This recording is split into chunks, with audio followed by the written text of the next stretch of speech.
तो हेलो। तो कैसे हैं आप लोग? तो आप लोग थंबनेल देखकर जान ही होंगे कि इस वीडियो में क्या होने वाला है। तो आज हम रिएक्ट करने वाले हैं फ्लाइट 571 पर रिएक्शन देने वाले हैं, जो कि एक बर्फीले क्षेत्र में क्रैश हो गई थी। तो आइए हम वीडियो में देखते हैं। जब कुदरत अपना रूप दिखाती है तो रूह कांप जाती है, और ऐसा ही कुछ हुआ था फ्लाइट 571 के साथ। ये प्लेन एक बर्फीली पहाड़ी पर क्रैश हुआ। जमीन भाई ये बर्फीली पहाड़ी पर क्रैश हो गया था, आप लोग देखो, से हजारों फीट ऊपर।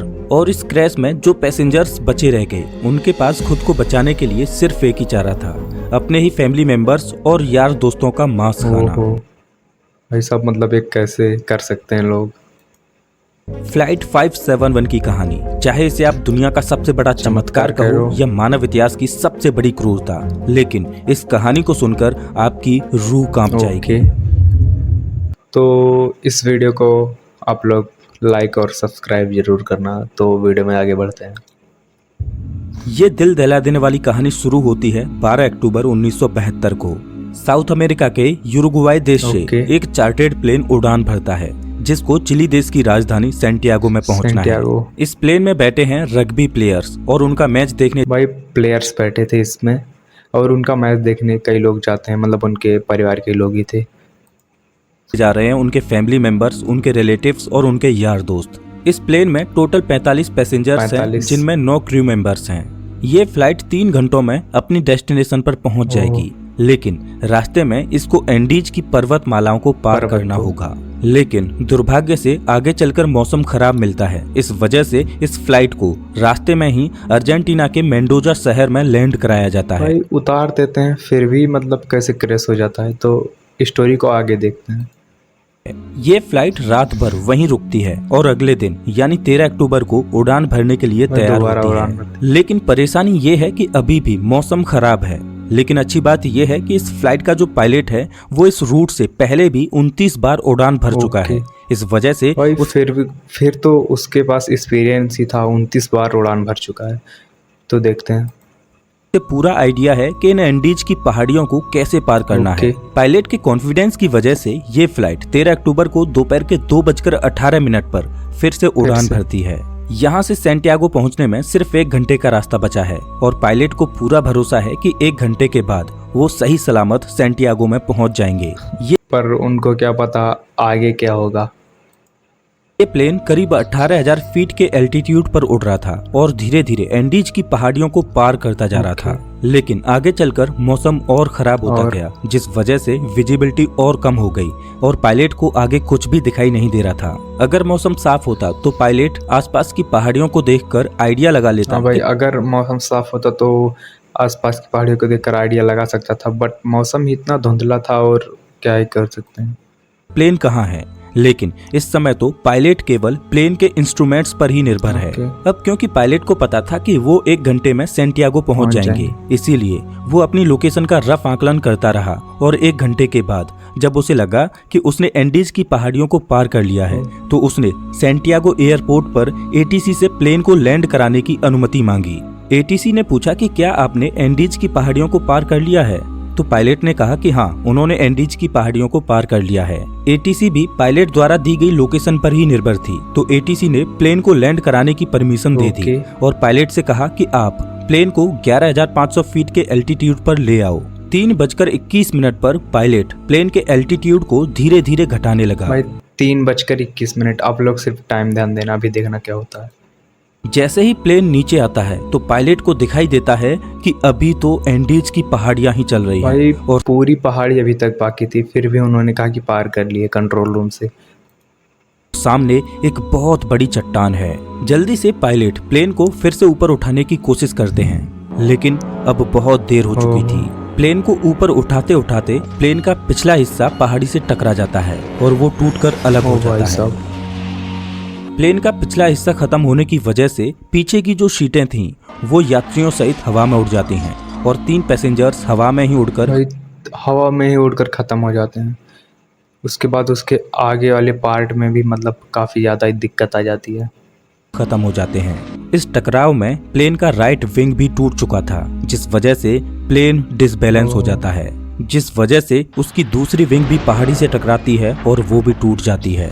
अब केवल प्लेन का फ्रंट पार्ट ही बचा था, जो 350 किलोमीटर प्रति घंटे की रफ्तार से नीचे ग्लेशियर में टकराता है।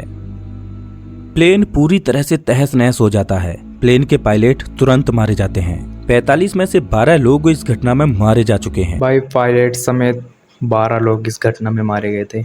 बाकी पैसेंजर बच गए थे, बट आगे की देखते हैं। और 33 लोग अभी भी जिंदा हैं, लेकिन इनमें से ज्यादातर बहुत जख्मी हालत में हैं और उन्हें ये भी नहीं पता कि इस समय वो कहां पर हैं। ये क्रैश हुआ प्लेन जमीन से 3570 मीटर की ऊंचाई पर एंडीज की किसी अनजान पहाड़ी पर बिखरा पड़ा है। क्या वो इस पहाड़ी से बचकर निकल पाएंगे या नहीं, ये कोई नहीं जानता। अभी तक जो हुआ वो तो महज एक छोटा सा ट्रेलर था। इस फ्लाइट की असली कहानी तो अब शुरू होगी। भाई साहब अब शुरू होगी। आप लोग अब देखो। आप कल्पना भी नहीं कर सकते कि आगे चलकर इनके साथ क्या होने वाला है। ये वीरान एंडीज की पहाड़ियां अब इन पर कहर बनकर बरसने वाली हैं। इनकी आगे की स्टोरी जानकर आपके रूह तक कांप जाएगी। घायल हुए पैसेंजर्स में से एक पैसेंजर था नांदो पराडो, जिसके सिर में चोट आई थी, जिस वजह से वो कोमा में चला गया। परेशानी ये थी कि जल्द ही सूर्य ढलने वाला था और शाम होने वाली थी। इस वजह से रेस्क्यू टीम के पास उनको ढूंढने के लिए ज्यादा वक्त नहीं था और बाई चांस अंधेरा होने से पहले उनको नहीं बचाया गया तो इस बर्फीली पहाड़ी पर रात गुजारना नामुमकिन होगा, क्योंकि यहाँ का तापमान रात में -30 डिग्री सेल्सियस तक पहुँच जाता है। जल्द ही 30 डिग्री सेल्सियस मतलब आप लोग जान समझ सकते हो ना भाई। इस पर एक मूवी भी बनी है, तो उसी की क्लिप्स ये बंदा दिखा रहा है इस पे। रेस्क्यू के लिए 4 जहाज रवाना किए गए। इन चारों जहाजों ने एंडीज की पहाड़ियों को खंगाल डाला, लेकिन इन्हें कहीं भी कुछ भी नहीं मिला, क्योंकि प्लेन ऐसी जगह पर क्रैश हुआ था जहां पर सफेद बर्फ और घना कोहरा था और प्लेन भी सफेद रंग का ही था। इस वजह से ऊपर से देखने पर रेस्क्यू टीम को क्रैश साइट का अंदाजा ही नहीं हो पा रहा था। देखते ही देखते रात हो गई और उस दिन रात भर के लिए रेस्क्यू ऑपरेशन को स्थगित कर दिया गया। बचे हुए पैसेंजर्स को उम्मीद थी कि वो कैसे भी करके सिर्फ आज की रात काट लें, कल तो उन्हें कोई न कोई बचा ही लेगा। और उन्होंने क्रैश पड़े प्लेन में शेल्टर बनाया और रात गुजारी। ये रात इनके लिए बहुत भयानक थी, क्योंकि आज की रात इन्हें -30 डिग्री सेल्सियस में गुजारनी है। भाई साहब 30 डिग्री सेल्सियस में मतलब कैसे गुजार सकते हैं लोग। लेकिन इनके पास एक उम्मीद है कि कल इन्हें कोई न कोई ढूंढ लेगा और बचा लेगा। इस उम्मीद में ये इस रात को कैसे भी करके काट लेते हैं। लेकिन 5 लोग इस रात को नहीं झेल पाते और अब जिंदा बचे हुए लोगों की संख्या 33 से घटकर 28 रह जाती है। अगले दिन की सुबह 14 अक्टूबर को सर्च ऑपरेशन फिर से चालू किया जाता है और 11 जहाज इन्हें ढूंढने के लिए उड़ान भरते हैं। भाई 11 जहाज जाते हैं इनको ढूंढने के लिए, बट इतने सारे पहाड़ होते हैं ना कि उसमें कुछ समझ ही नहीं आता प्लेन कहाँ पर क्रैश हुआ था। लेकिन परेशानी वही थी कि क्रैश हुआ प्लेन सफेद रंग की वजह से बर्फीली पहाड़ियों में नजर ही नहीं आ रहा था। बचाव दल के जहाज सर्वाइवर्स के ऊपर से उड़कर जा रहे थे, लेकिन उन्हें वो नीचे नजर ही नहीं आ रहे थे। इस वजह से सर्वाइवर्स ने बचाव दल को सिग्नल देने के लिए प्लेन के ऊपर लिपस्टिक से SOS लिखने की कोशिश की। भाई लिपस्टिक से लिखने की कोशिश की, बट उतने में तो नहीं होता यार। लेकिन उन्हें रियलाइज हुआ कि इतना बड़ा SOS लिखने के लिए लिपस्टिक काफी नहीं थी। इस वजह से उन्होंने अपने सूटकेसेज से बर्फ पर एक बड़ा सा क्रॉस बना दिया ताकि वो आसमान से बचाव दल को साफ साफ दिखाई दे सके। उस दिन इनके ऊपर से 3 हवाई जहाज निकल कर गए, लेकिन अफसोस कि किसी ने भी इनको नोटिस नहीं किया और ये दिन भी गुजर जाता है। अगला दिन यानी 15 अक्टूबर, उस दिन भी कुछ ऐसा ही हाल रहता है, लेकिन बचाव दल इन्हें ढूंढने में असमर्थ रहता है। अब इन सर्वाइवर्स को समझ आ चुका था कि ये बहुत बुरे फंस चुके हैं। मदद कब तक आएगी ये कहा नहीं जा सकता। इस वजह से वो प्लेन में मौजूद चीजों से सर्वाइवल की तकनीक बनाने लगे। धूप में बर्फ को पिघलाकर वो बूंद बूंद करके पानी की व्यवस्था तो कर ले रहे थे। भाई ये आइडिया ठीक था, मतलब उसमें बूंद बूंद कर पानी निकाल लो और सेफली पी लो उसको। लेकिन खाने के लिए उनके पास ज्यादा कोई ऑप्शन नहीं थे।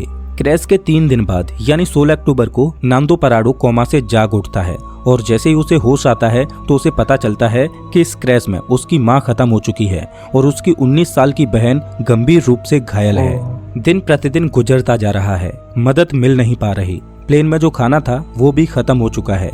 सूरज की रोशनी बर्फ से रिफ्लेक्ट होकर इनकी आंखों को डैमेज कर रही है।